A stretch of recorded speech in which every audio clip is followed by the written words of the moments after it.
আমি এসছি এটুকু বলতে, এটা তো আমার জাস্ট ট্রায়াল, ফাইনাল আভি বাকি হ্যায়।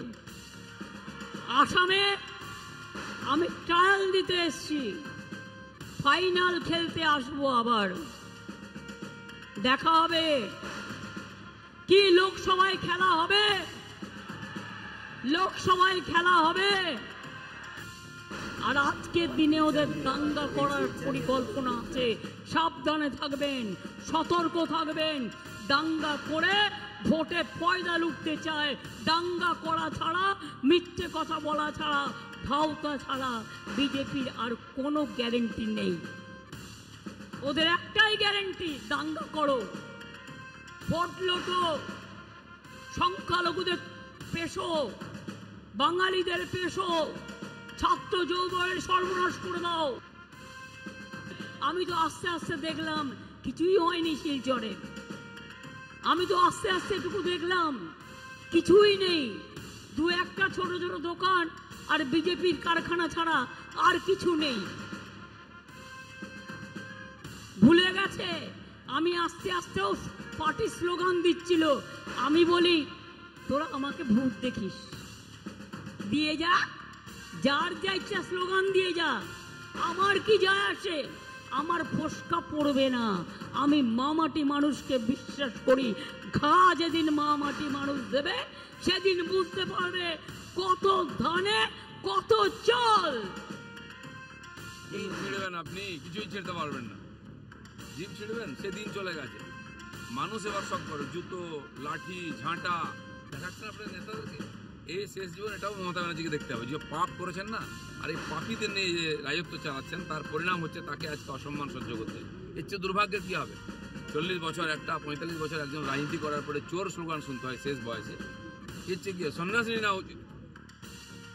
সরকার রাজ্য চালায় না, কোর্ট চালায়। তাই যখন সমস্ত কিছুর ফয়সালা কোর্টের সিদ্ধান্তে হচ্ছে, এখানে সভা সমিতি হবে কিনা, এখানে শোভাযাত্রা হবে কিনা, পুজো পাঠ হবে কিনা, ছুটি কবে হবে, এসবই, এমনকি যে দুর্নীতি হচ্ছে সেটাও তদন্ত কোর্ট করছে।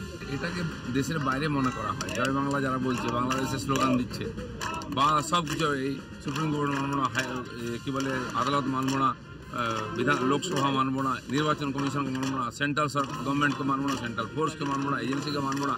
এই মানসিকতার কারণে এটা হচ্ছে, মানে এটা ভারতের বাইরের একটা দেশ। এর আগে র্যাগিং করে একটা গরিব বাড়ির ছাত্রকে মেরে ফেলার পরে যুব মোর্চার প্রতিবাদে আমি গেছিলাম। আমাকে কিভাবে গাড়ির সামনে এসে মাওবাদী পরিচয় দিয়ে আক্রমণ করার চেষ্টা হয়েছিল আপনারা দেখেছেন, দেখিয়েছেন। স্বাভাবিকভাবে এই রাষ্ট্রবিরোধী, সংবিধান বিরোধী, ভারত বিরোধী টুকরে টুকরে গ্যাংকে মমতা ব্যানার্জির আশ্রয়ে প্রশ্রয়ে ওখানে পালিত করা হচ্ছে। আর এই কাজে মমতা ব্যানার্জির দোসর হচ্ছে সিপিএম, যাদের ঠাকুরদা, জ্যাঠা, দাদু সবাই চীনে থাকে।